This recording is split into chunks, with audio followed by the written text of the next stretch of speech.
Раненый браконьерами слон сам пришел к людям за помощью. Даже сегодня, когда во многих странах слонов охраняет государство, они остаются излюбленной добычей браконьеров. Люди охотятся на толстокожих гигантов ради их величественных бивней. Однако уложить слона весьма нелегко.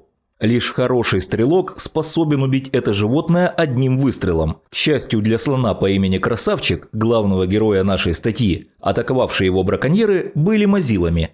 Пуля, которая должна была убить исполина, вместо этого застряла в черепе животного. Испытывая невероятные мучения от загноившейся раны, зверь не стал вымещать свою боль на людях. Наоборот, Красавчик спокойно вышел на дорогу, подойдя к первой встретившейся на пути машине. Разглядев рану слона, люди сразу поняли, что от них требуется. На помощь Красавчику прибыли ветеринары из местного заповедника. Животному быстро дали наркоз, сделали рентген головы и по его итогам провели операцию. Разумеется, после процедуры медики обеззаразили рану. Боюсь, Красавчику пришлось еще долго бродить по Африке с синим пятном на голове.